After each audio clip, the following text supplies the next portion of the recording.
நிசதம் வலையொலி. நான் தென்னன் மெய்மன். நான் ஒரு குயிர் கட்டட கலைஞன். இன்றைக்கு இது ஒரு அறிமுக பதிவு. நிசதம்ங்கிற சொல் ஒரு கல்வெட்டு சொல். நிசதம் இடக்கடவ. இது தஞ்சை பெரிய கோயில் உள்ள கல்வெட்டு. இடக்கடவை என்பது அரசனின் ஆணை, கட்டளை. அப்போ நிசதம் நம்ம எதை சொல்கிறான்னா அன்றாடம், தினசரி, ஒவ்வொரு நாளும் என்ற பொருள்லாம் பயன்படுத்துகிறான். இப்படி சொல்கிற இடத்துல நமக்கு என்ன புதிய செய்தின்னா, அவன் ஆண்டின் நாட்களை வரைவு செய்து ஒரு ஆண்டுக்கு இத்தனை நாள் அப்படிங்கிற அட்டவணையை சொல்லி ஒவ்வொரு நாளும் என்று சொல்கிற இடத்துல தான் இந்த நிசதம் ஒரு சொல்ல பயன்படுத்துகிறான். அப்போ நிசதம் என்ன தரணும் அப்படிங்கிறதுக்கு குறிப்புகள் நிறைய இருக்குது. நம்ம அதுக்குள்ளே போக வேண்டாம். நிசதம்ங்கிற சொல்லோட இருந்துப்போம்.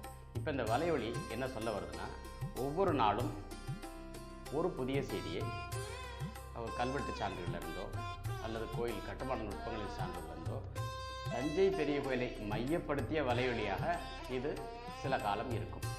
அப்படி இது திட்டமிடப்பட்டிருக்கு. அந்த வகையில் நிசதம்ங்கிறது ஒவ்வொரு நாளும் உள்ள புதிய பார்வையை பேசுகிற வலையொலி. இந்த புதிய பார்வை என்னவா இருக்கணும் அப்படின்னு நான் எதிர்பார்க்குறேன். என்னோடய நண்பர்கள் எதிர்பார்க்குறாங்கன்னா, தமிழ் புத்தாண்டு புரிதலுக்கு இது பயன்படுமா?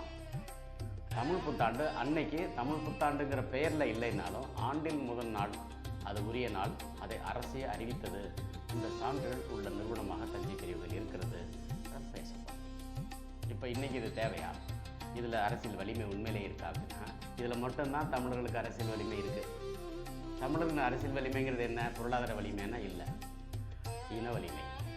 அது என்னென்னா, கிட்டத்தட்ட அந்த பொங்கல் வைக்கும்போது நுரை பொங்கி வர்ற மாதிரி, அது பொங்கி வர்றதுக்கு எந்த பெரிய ஆற்றலாக தேவைப்படுது இல்லை. அந்த முதல் சூட்லேயே அந்த நுரை பொங்கிடும். அந்த நேரத்தில் குலவை போட்டுருவாங்க. அப்போ விட்டுட்டு அப்புறமா பொங்கல் பானை இறக்கும்போது குலவை போட்டு பயன் இல்லை. அதனால் அந்த தொடக்கத்திலே அந்த பொங்கி வரக்கூடிய நேரத்தில் நம்ம புரிஞ்சுக்கிறதுக்கு அதுதான். அதனால் அந்த தலைநாள், ஆளும் கிழமை என்று சொல்லக்கூடியது, அது இந்த நிசதத்தின் வழியாக எளிதாக புரியும் அப்படிங்கிற நம்பிக்கை இருக்குது. நிசதம்ங்கிறது தமிழ் சொல் தானா அல்லது பேச்சு வழக்கான சொல்லா அப்படின்னா, இது அந்த ஒரு கல்வெட்டு சான்றில் தான் இருக்குது.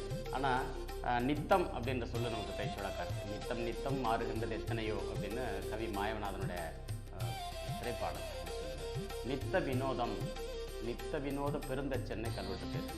அப்போ வினோதம்ங்கிறது வேறு எதையோ குறிக்க நம்ம நினைக்க வேண்டாம். தமிழில் அது விலோதம், வில்லின் உதைவை குறிப்பிடக்கூடியது.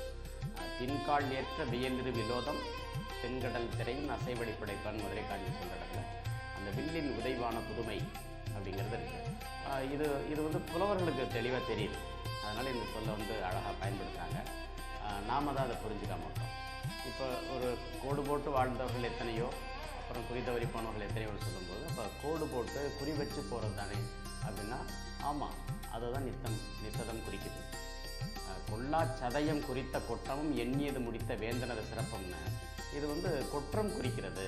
கொற்றம் அப்படிங்கிறது ஆளுமை, வெற்றியை குறிக்கக்கூடியது. இப்போ இந்த ஆண்டு நாட்களில் பெறக்கூடிய வெற்றியவே இது குறிக்குதுன்னா, அப்போ அந்த நிசதம் ரொம்ப பொருளுள்ள சொல்லாக இருக்குது. அதனால் அந்த கிட்டத்தட்ட அந்த தலைப்பை தொடங்கிறது ஒரு டிக்மார்க் மாதிரியான ஒரு ஈவெண்ட்டு தான் அந்த தலைநாளை அறிவிக்கிறது. இது பெரிய கோயிலில் திருப்பரையறை செய்து தான் அறிவிச்சிருக்கான். ஆனால் பாண்டிய மன்னர்களும் கரிகாலன் போன்ற பேரரசர்களும் மூவேந்தர்களும் முரசரஞ்சு அறிவிச்சிருக்காங்க. அப்போ அந்த முரசரஞ்சு அறிவித்த செய்தியை ராஜராஜன் திருப்பரையறை செய்தான் அப்படிங்கிறத இந்த நிசதத்தில் நம்ம பேச போகிறோம். அதை நோக்கி இந்த அரசியல் புரிதல் நகரும். அப்போ இதை ஒரு மாநில அரசு செய்யலாமா, மத்திய அரசு செய்யலாமான்னு தாராளமாக செய்யலாம். யார் வேணாலும் செய்யலாம். யாரும் செய்யலைன்னா, சாறு என நுவலும் முதுவாய் குயவன் சொல்லிட்டு குயவன் தலையில் நொச்சியிலே கட்டிட்டு அறிவிச்சான்னு இருக்குது. அது மக்கள் என்றைக்கோ செய்திருக்காங்க. நம்ம அந்த நிலைமைக்கு நம்ம போக வேண்டாம். இன்றைக்கி அறிவுத்தளத்தில் இந்த அறிவுலகம் நம்மிடம் என்ன எதிர்பார்க்கிறது, குறிப்பாக பெரிய கோயிலை மையப்படுத்தி பேசுகிற போது என்ன எதிர்பார்க்குன்னா, புள்ளி விவரங்கள் சரியாக இருக்கா அப்படிங்கிறத எதிர்பார்க்குறது. அதை என்னால் தர முடியும் அப்படின்னு எனக்கு நம்பிக்கை இருக்குது.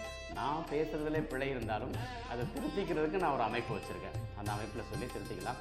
என்னோட இது தொடர்பாக யாரும் எப்போது வேண்டுமானாலும் பேசலாம், நேரிலும் வரலாம். நன்றி.